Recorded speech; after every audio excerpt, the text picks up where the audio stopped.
What's up, Central Illinois? Derek Hayden here. Garrett and I love sharing all the awesome stories about our Central Illinois business leaders. We want to make sure our Central Illinois businesses are protected so we can continue to share all these great stories. That's why you should consider another great Central Illinois company, Pekin Insurance, for your business insurance needs. That's right, you can get all the commercial insurance coverages that your company needs from an excellent insurance company headquartered right here in Pekin, Illinois. Pekin Insurance offers comprehensive business coverage that lets you focus on what's important to you: employees, profits, and peace of mind. Ask your local Pekin Insurance agent about their commercial insurance products or learn more at pekininsurance.com. You can also contact your favorite podcast hosts, Garrett or myself, Derek, and we'll go beyond the expected for you. Welcome to the Central Illinois Business Leaders Podcast, where business owners, thought leaders, and community champions from across Central Illinois come to share their story. The Central Illinois Business Leaders Podcast. Anything less would be uncivilized. What's up, Central Illinois? I'm Derek Hayden. I'm here with Garrett Ulmer. We are your hosts for the Central Illinois Business Leaders Podcast, powered by Zambu. Zambu is a delicious grapefruit oral wildberry vodka-based spirit infused with a Brazilian buzz button. It's smooth, tasty, and leaves you with a signature tingle. Learn more at zambuliquors.com. Zambu, taste the tingle. All right, Central Illinois, we are joined today by the owner of Ginger Ales in Effingham and Mattoon. She is also the owner of Gate to Plate Food Truck and a farmer, and also owner of my6030.com. Ladies and gents of Central Illinois, please welcome Casey Walk. How are you doing, Casey? I'm doing great. Thank you guys for having me. Awesome. Yep, we appreciate you jumping on here with us. Yeah, we are excited to hear your story. And before we hit the record button, we learned of a few ventures that you have in the business world that we weren't aware of. So we're excited to learn about all those. But before we learn about that, Casey, I'm going to kick it to Garrett, and he's going to take you through our speed round to get to know you a little bit better. Okay. All right. Like Derek said, we've got 6 questions. We typically try to say if we can answer them under 60 seconds. Typically that doesn't happen, so there's no real heat here on you, okay? Okay. Are you ready? Let's hope. First concert you ever attended? Boys to Men. Boys to Men. That's a first for us. That's great. Favorite movie? Probably Hoosiers.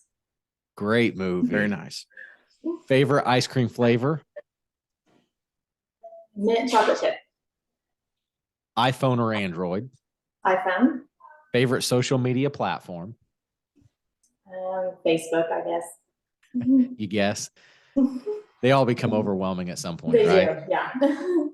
Last but not least, why Central Illinois?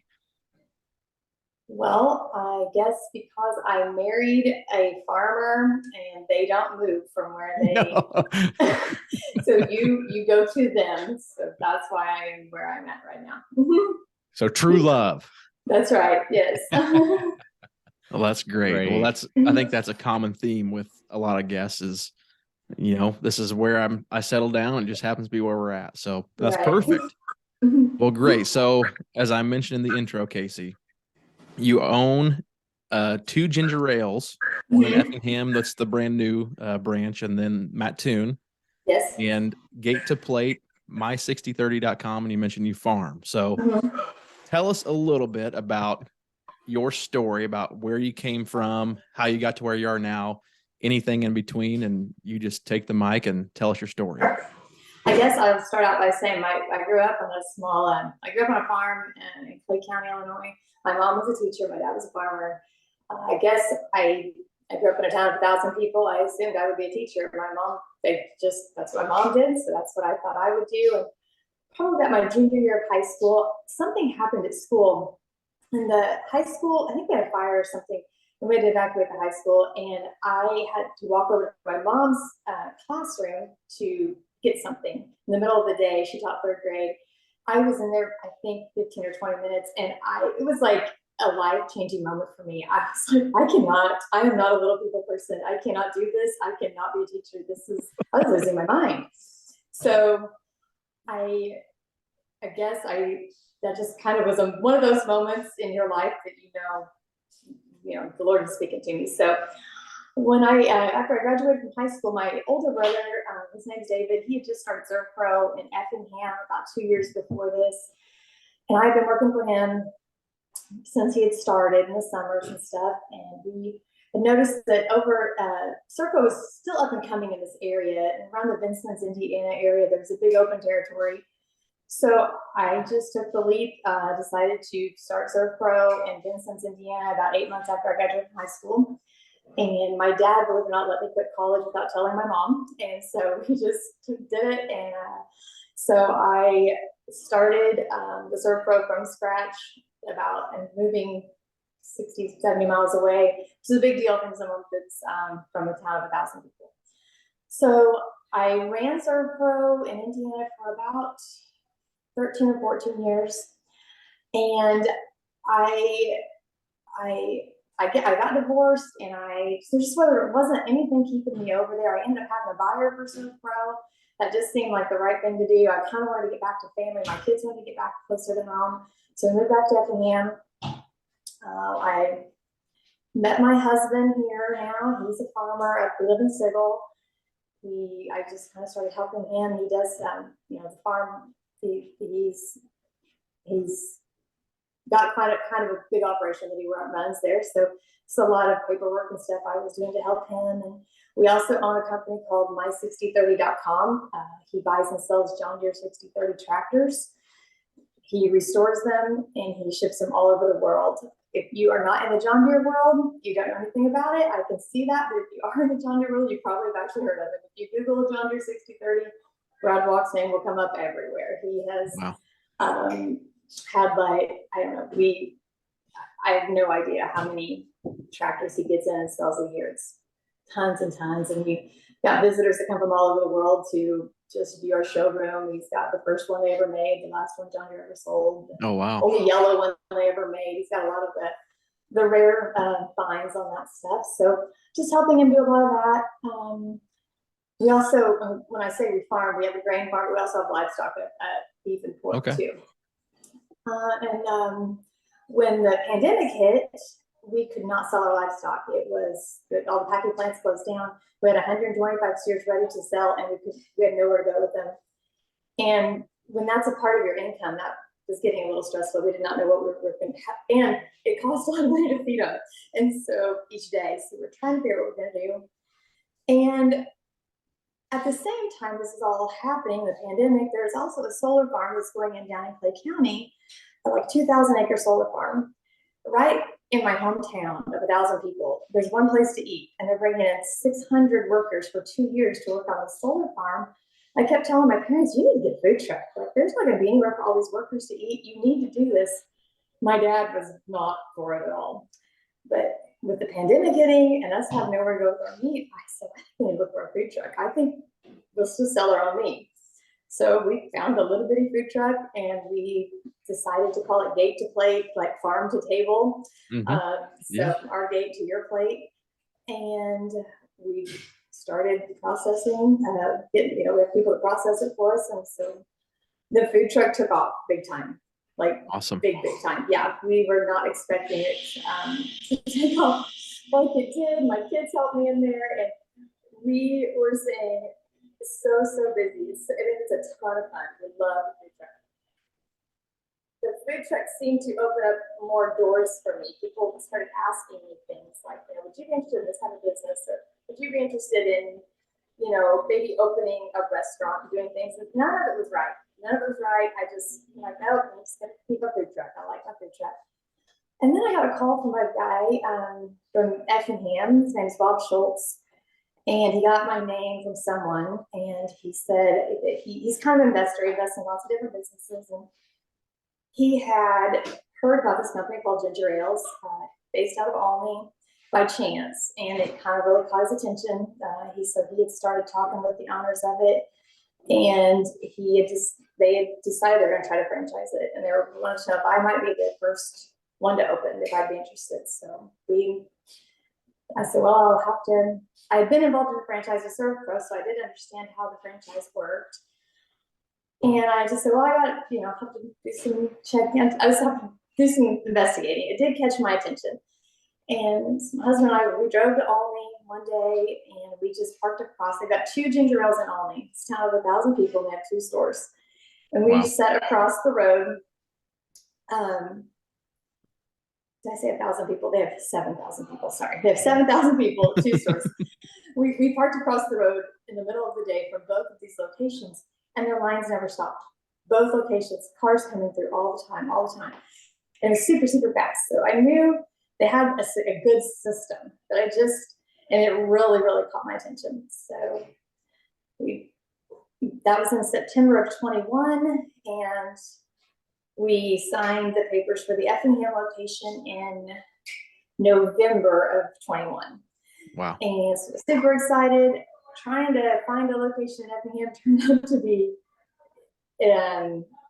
it's not for the faint of heart. It's difficult to get through the city of Effingham. They've got a lot of rules, and we had a location that completely fell through. Oh, no. So ended up with a different location. And in the meantime, Ginger Ales came back to me at the corporate office and said, well, we found this place in Mattoon. I think it's a really great location. Would you rather trade out your Effingham franchise for Mattoon? And I said, well, I'm not going to trade out my Effingham franchise. I will not do that, because my heart was all in on Effingham. But we decided, well, maybe we'll just try to open 2 of them this year and see what happens. So we knew we could get Mattoon open quicker. We didn't have to build a building. It was just a remodel. So that went, so from about 4 months, we went from never hearing of ginger ales to owning 2 ginger ales. And we opened our Mattoon location on June 21st of this year, and we opened our Effingham location on November 28th. So it's been pretty overwhelming, but really exciting. Believe it or not, my husband's already purchased another building for a 3rd one. Just not going to tell you where it's at quite yet, but we're Holy cow! Yeah, so that's great. Yeah, it's been definitely a learning experience, but it's been a lot of fun along the way. Mm-hmm. So for those that may not know what a ginger ale is, could you tell us a little bit more about what it is? Absolutely. I guess I usually start out by saying it's kind of like a soda shop more than anything. We've got Coke and Pepsi products, but we sell a ridiculous amount of tea and lemonade, crazy amounts. We've got all kinds of coffee drinks, and we also have a fair amount of food options like pulled pork sandwiches and nachos. We have a cheesecake stuffed pretzel that's super popular. Lots of different flavored pretzels. That sounds delicious. Right. The thing that is interesting about ginger ales is that we have so many flavors that you can add to any of your drinks, and you can mix and match them. We've got, so for instance, our marshmallow sweet tea is by far our most popular drink that we sell, hundreds of gallons of it a week. Blue raspberry Mountain Dew, cotton candy Sprite, peach lemonade. I mean, and you can mix and match. You can add, we've got glitter you can add to drinks, and pop rocks and sour shells, all kinds of stuff. That's so cool. Mm-hmm. So now, are all these drinks, are they manufactured by the Olney location, or do they have someone offsite that manufactures it now? Since it started in Olney, it's interesting to know, is it all run from that location? Well, like I said, we have Coke and Pepsi products. That's right. All our tea and everything, lemonades, all brewed here on site. Okay. But the actual flavor shots that we add, those all do come from our corporate office out of Olney. Yes. Very cool. Mm-hmm. So it's a true, Central Southern Illinois, born and raised franchise. It is. So that's really cool. Yes. And the people that owned it or that started it, and they were running the concession stand at the local park for a couple of summers, and they just decided they kind of loved it, and they just wanted to start kind of a drive-through concession stand, which is kind of what it is. Yeah. But the interesting thing is that they're all redheads. That's where the ginger ales comes from. Okay. Yes. Okay. Yeah, that makes sense. I have the menu pulled up right now. Holy cow. Yeah. It's insane. It's overwhelming, isn't it? It is. I mean, you guys have more variety than McDonald's. Yes, and we're faster and cheaper. There you go. That's great. That is. You mentioned that ginger ales caught your attention, and for all you listeners, if you've not seen a ginger ales, it's very easy to catch your attention because the building and the logo and the theme is bright green. Yes. So you can see behind Casey's shoulder, Oh, yes. the kind of the ginger ale logo, but it's on a green wall. That's the color of the building. Mm-hmm. So if you've not driven by it, you will definitely notice it when you drive by. Yes, you definitely will.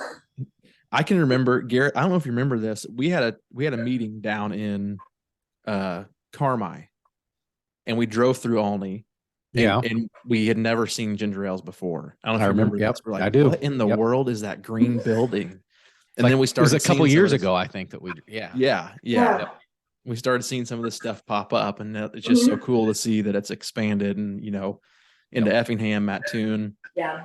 And so location wise, Mattoon, if I remember right, it's across from Casey Summers dealership. Yeah. Yes, it's right there. It used to be the old Courtesy Cleaners, dry cleaners building. Yes. Yep. Same building.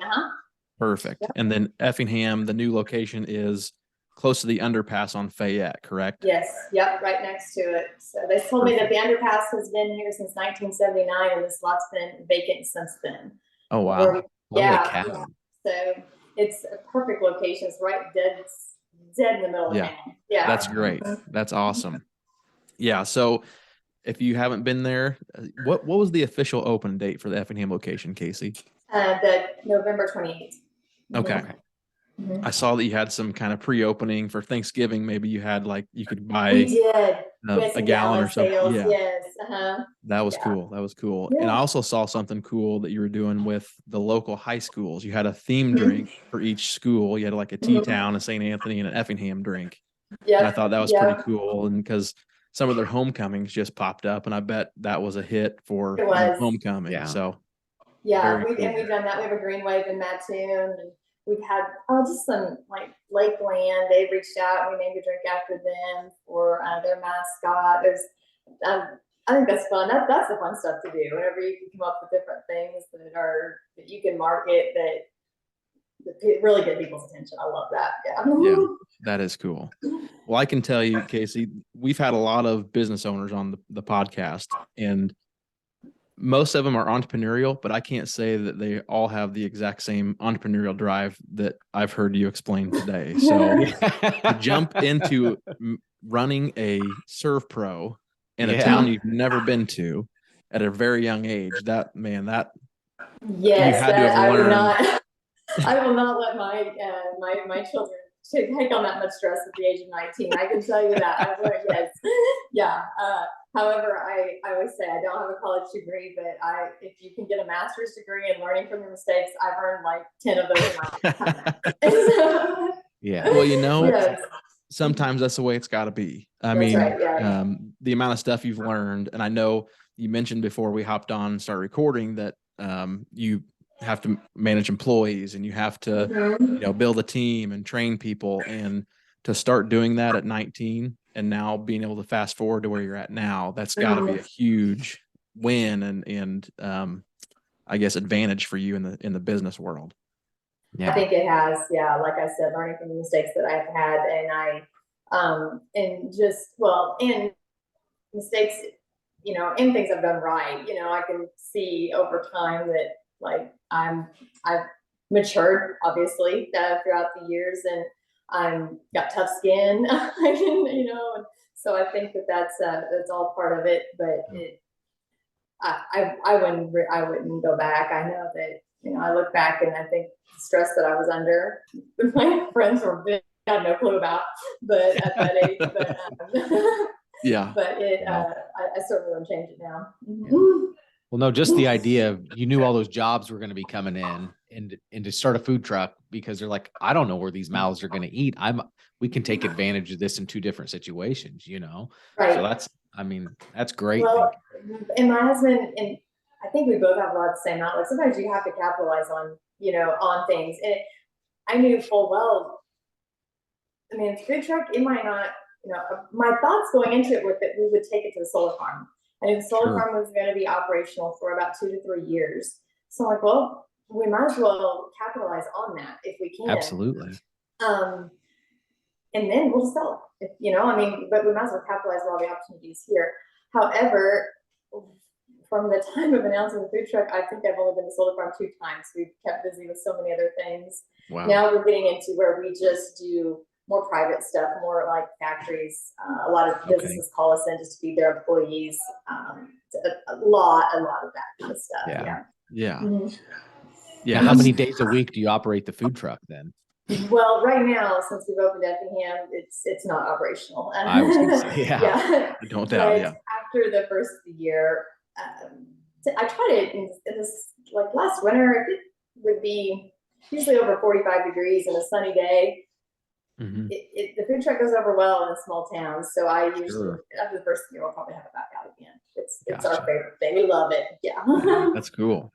Yeah. Just the ability to obviously you're presented with a big problem like most business owners were during COVID. Mm-hmm. Yeah. And instead of just throwing your hands up and saying, well, we're just going to throw in the towel, you were able to find a solution, solving someone else's problem, which was also your solution. Problem was they didn't have a place to eat. You solve that problem and your livestock problem at the same time. Right. So that's a super entrepreneurial, that's one thing. Garrett and I just did a look back podcast on the first 50 episodes we've done, and the ability for entrepreneurs to be creative. That's just so fun to hear those stories of how you came up with certain businesses. And a lot of them did come out of a need to either find something new or we're going down. And it's just cool to see how people can evolve and turn something that could have been a big hurdle into a big win. So that's very cool. Right. And I feel like most of our success story, which all of them are really success stories, everybody's got the story of the failure, right? It never seems like anybody just jumps in it and just luckily makes it to the top, right? I mean, you talk about your stresses and failures. I mean, you have to learn from them and just keep fighting. Yeah. Well, my husband always says if you don't have, all that stuff, it makes when you do get there so much nicer, so much sweeter. When you go through the hard times, it makes the good times so much better. And I think there's something to be said about that. I even have to tell my kids that, with sports and just, just life. This is life. Yeah. Yeah, absolutely. That's cool. And then, so the my6030.com, I was thinking of this when you're explaining it. I have a client who came in who farms, but he also runs a different business too. So I was working with him on his other business, and he said something. He's like, what do I know? I'm just a dumb farmer. I was like, in 2022, there are no dumb farmers. There are not. That term is irrelevant today. There are not. They are. My husband, I say that he is farming. There's so much science in it, and it is incredible to me the science that he knows behind every single seed that goes in the ground. Yeah.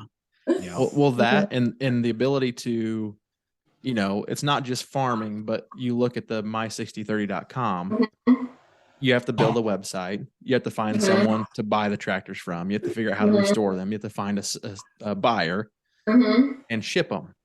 That's none of that is farming. That's all a completely different business. I mean, it's a John Deere tractor, and it doesn't have anything to do with putting a seed in the ground and harvesting it. So that's just the ability to figure out how to do that successfully time and time again. That's a cool story. So did that just come from a passion that he had for the 6030, or was it something else that he just liked it? He started in actually it'll be in 03 because he said this would be 20 years.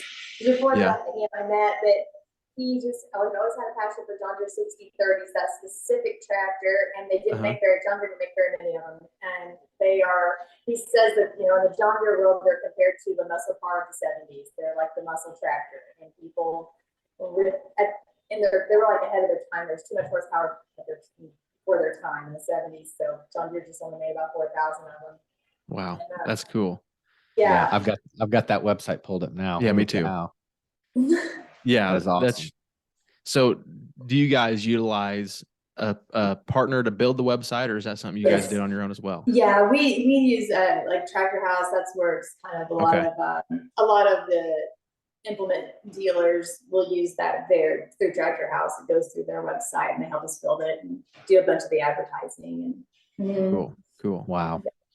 So as a business owner, I just feel like you are good at marketing from what I can tell on your Facebook and that type of stuff. What have you found to be the most beneficial use of time when it comes to marketing? Is it social media or ads or email or being out in person? What do you feel has been the best for you? For ginger ales, I would say, well, for most, I mean, social media, you can't beat it just because you can reach so many people for $0. Yeah. I mean, if you're smart about how you advertise. Sure. But I say you can reach them. I think I put an ad out there. I think it's going to be awesome. And I'm like, oh, it reached 2 people today. So we're still trying to figure our way out around that. Sure. But introducing ginger ales, I go back to, when I had to introduce ServePro to people when I was young and no one had ever heard of it. That's kind of what I got into in Mattoon. Effingham has been different. So many people know what ginger ales is in Effingham. Mattoon, I'm still working constantly to try to get the word out of what ginger ales is. So I have had to get more creative there in that I'm like, okay, what is the biggest group of middle-aged moms? That's that's our target. They're coming, they're coming after school. They're coming after, they get, to get off work, different things. They're bringing their kids. It's cheap enough. They can get their kids something that's fun. So I thought I'm going to give a free drink to every teacher in this entire town. Every single teacher in Mattoon is going to get a free ginger ales drink before the end of September is what my goal was from the time school started. Because I thought that is the biggest group of middle-aged women that I can probably target. So I have tried to start getting more creative in that. And we have a delivery service. So we do take drinks around to schools or bigger businesses. They once a week they can get on, they order everything and we deliver to them. Some places have us come twice a week. So we might take, 60, 70 drinks into a business and drop them off for them. Yeah. And I do have some radio ads going.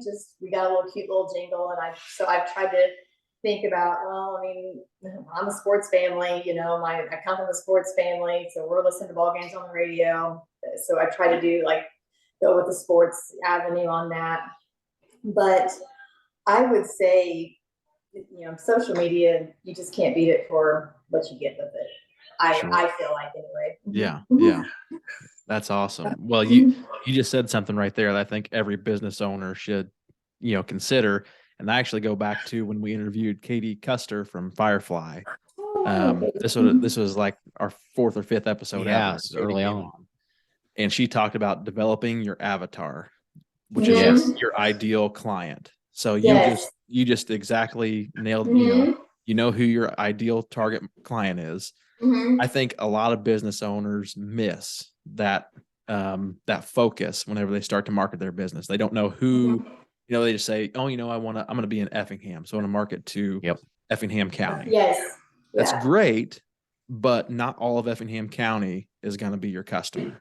No. Maybe a good portion of them will come, hopefully, but who's going to be the ones that are your diehard, your, what do they call it? Your ideal customer. I'm looking for something else, but anyway, that was something that you said right there that stuck with me that I feel a lot of business owners could do a better job of is, zeroing in on your target client. So that was genius of you to drop off the stuff to the teachers. That's great.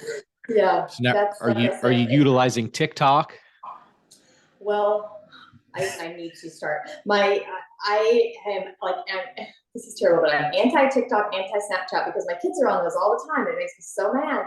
So now I'm in this world of that's what everyone's watching. And that the ginger ales corporate is all about that. And so they just have me send them videos and then they take care of it and they post it on my page. So that is cool. So yes, I should say I'm utilizing it, but not necessarily me utilizing it. I am sure. Well, hey, that's one of the perks of the franchise agreement. That's right. You can have them set up your TikTok. That's cool. Yeah. We'll have to check that out. Garrett and I, we tried the TikTok thing for about 2 weeks. We got overwhelmed and just, we stuck with Facebook. Yeah, I'm the same way. It's funny. The only thing I utilize TikTok for, you say you're from a sports family. I help coach a lot of my boys in youth sports, and I use it for, looking up drills and stuff like that. So, I use it for air fryer recipes.